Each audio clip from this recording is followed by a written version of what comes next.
Hey guys, Sam here, and yep, that's right, I'm talking about this short film. This beautiful diamond in the snow. The boy, the mole, the fox, and the horse. This was a short film that was released through the BBC One, BBC iPlayer, and Apple TV Plus on Christmas Eve and Christmas Day 2022. It was based on the 2019 book of the same name by author and illustrator Charlie Mackesy. It was a book that was not only a bestseller and critically praised, but it also won the 2019 Barnes & Noble of the Year Award and the 2019 Waterstones Book of the Year Award.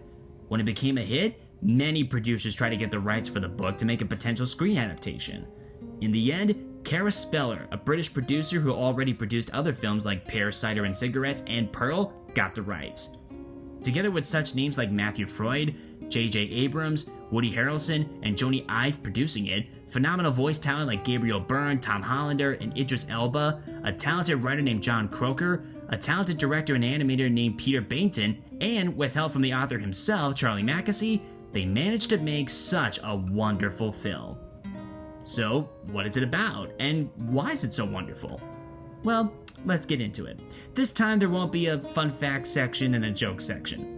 I will simply give you a quick summary and my thoughts on the film itself. We good? Alright, let's begin. In this short film that is about a half hour long, it is about this boy that's lost, all alone, and in search of a home. He comes across a mole who is looking for a home too, and hopefully some cake along the way. They stay together and try to look for a home, but they soon realize that finding what they're looking for is quite difficult. So they just start talking about anything that comes to mind, their dreams, what they want to be, etc. Eventually they come across a fox that tries to get them in a tree, but he later scampers off. When the boy and the mole start to walk again later that night, they come across the fox again. This time, he's trapped in a snare. At first he seems hostile, telling the mole that he could kill him if he wasn't caught. But the mole replies with this: "If you stay in that snare, you'll die." So, in an act of kindness, the mole frees the fox and allows him to run off. The next day, the boy and the mole start playing in the snow together, but when the mole starts rolling down the hill, he turns into a snowball and lands in a rushing stream. That's when the fox returns and saves him from drowning. After that, he starts to tag along with them. And then later, a big white horse joins them as well. Together, they go on this journey to find a home, particularly one that is warm and has lights. Along the way, their companionship becomes stronger than ever, and the boy and his animal friends offer each other such kind words of wisdom. Soon they encounter a storm and find shelter together in the forest. Once the storm clears, they walk out. At this point, the boy begins to think that they'll never find a home. That's when the fox gives the boy some thoughtful words of wisdom. These are the words he needs in order to not give up. But then the horse reveals something about himself to the others. He has wings and can fly. He didn't tell them at first because his gift made the other horses jealous, and he thought his new friends would feel the same as they did.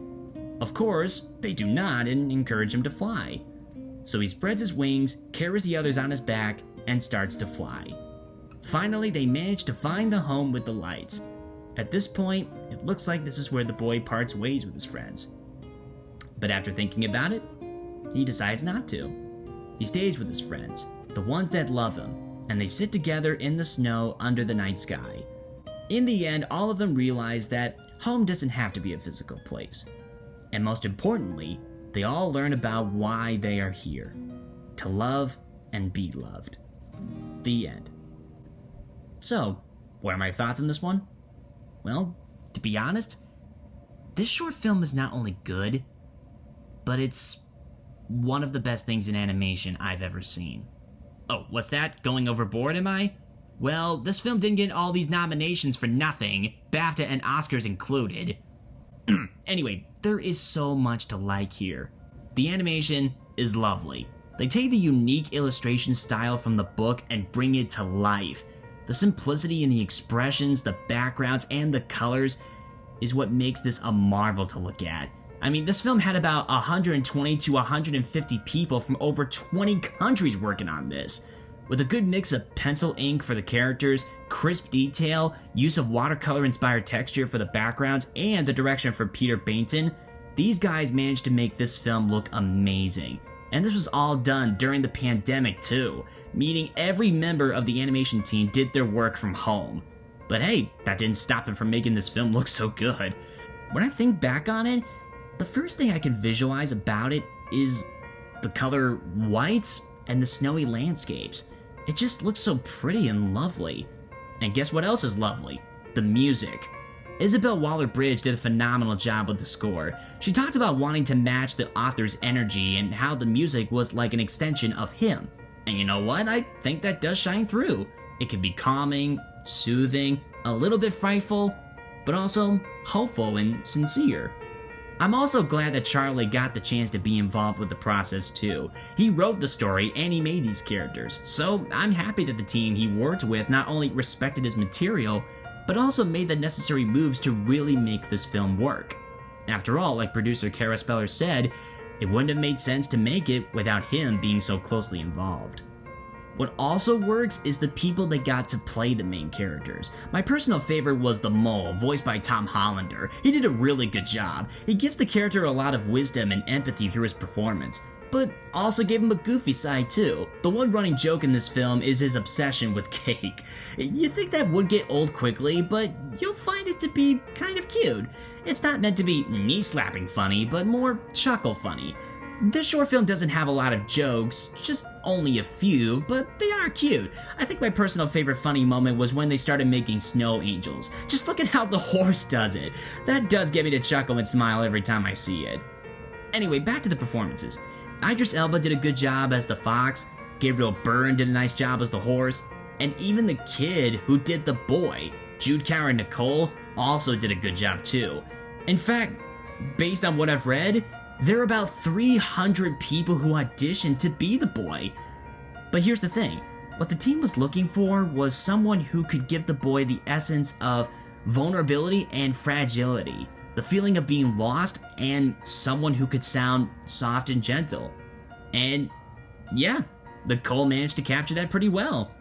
I honestly hope this kid goes somewhere after this. He's been in a couple other things, but he's, just kind of starting out. But in the end, the best thing about the short film is its themes and inspiring dialogue. There are many good quotes in this film. Here's some of my favorites. What do you want to be when you grow up? Kind. Nothing beats kindness. It sits quietly beyond all things. Isn't it odd? We can only see our outsides, but nearly everything happens on the inside. One of our greatest freedoms is how we react to things. Sorry. I know. Tears fall for a reason, and they're your strength, not weakness. To be honest, I often feel I've got nothing interesting to say. Being honest is always interesting. A lot of these lines do really stick with you. They're so simple, but so effective. Each character's development is interesting in its own way. The mole is one that can offer wisdom, companionship, and kindness to the boy and others. But he's also given an opening to express how he feels about the ones that care about him. He says that he can't exactly say the phrase, "I love you," so he uses another phrase that shows how much he cares. I'm glad we're all here. I'm so glad you're here too.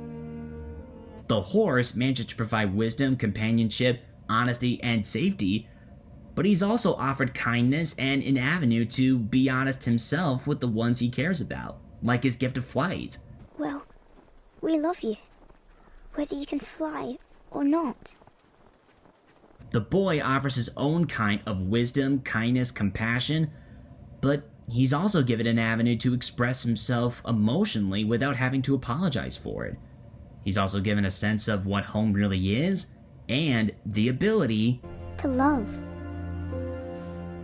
and be loved. Even the fox gets good development too. Out of all of them, he's the most closed off, and his physical actions, like saving the mole, making a heart in the snow, and simply following the others, do speak just as loud as his words. But after he learns that being honest and allowing yourself to be expressive towards those you care about is a special thing indeed, he's able to offer his own kind of wisdom to the boy. Sometimes, your mind plays tricks on you. It can tell you you're no good, that it's all hopeless. But I've discovered this. You are loved and important, and you bring to this world things that no one else can. So hold on. Like I said, the film's lines are special. But while they manage to be my favorite thing about the short film, it also leads to my only nitpick with it. Now, do not misconstrue my words. The lines are written well, but sometimes they can be just a tad overdone. A lot of the dialogue in the short film is natural, but there are a couple times where it feels like the characters are reading something that you can find on a bumper sticker. Again, only a couple times, and it is not bad at all. I just think that if they were tweaked just a little bit, all the dialogue would have been spot on in my eyes. But that's it. That's my only nitpick with this. And even then, it's very small. Everything else is just solid and beautifully done. But while there are many lessons you can take from this, like learn to appreciate the people that are around you, learn to love others, learn to love yourself, and so on, I think this quote from Charlie himself pretty much sums up what the story brings to us. We've had different forms of hardness, whether it's the pandemic and isolation or whether it's economic. I think everyone's just feeling exhausted. It seems to me that if we've ever needed kindness, we need it now. And I don't think there's any human on Earth who couldn't use a bit more kindness or comfort or hope or a healing. It was lovely to read from people's messages during the pandemic about the book, and I hope that the film could do something similar in this time. That is why I think this film is a great reminder of how special and important animation is. Of course, we have the shows that highlight the problems with the world, the cynicism, the flaws, the unrest, the chaos, death, destruction, greed, blah blah blah blah blah. For me, we should not ignore these negative and impactful things. They are important and need to be discussed thoughtfully so it can lead to great change. But we should also not ignore the best things about the world we live in. The optimism we have, the kindness we can possess and give, the friends we can make, the family we become a part of, the wild imagination that drives us, the lessons that make us better, and the love we share and obtain that makes us become our best self. That leads to great change too. That's why I believe animation and optimism is important. That's why I believe kindness, empathy, understanding, and love is important. It brings us closer together, makes us wiser, and makes us better on the outside and inside. That's what the short film managed to give me. It's emotional, inspiring, loving, kind, and beautiful all in one. And you know what? Even if it doesn't win all the awards or even won it all, I think it should still be recognized as a timeless work of art that can potentially help generations of people all over the world. All those reasons and more is why I must give this short film a final score of 10 out of 10. If you haven't seen it, you're missing out. Okay guys, that's it. I hope you enjoyed this review. If you did, give it a like and subscribe to my channel if you haven't already. And again, if you haven't seen this short film, you really should. And personally, I think it should win the Oscar for Best Short Film. Thank you guys for watching.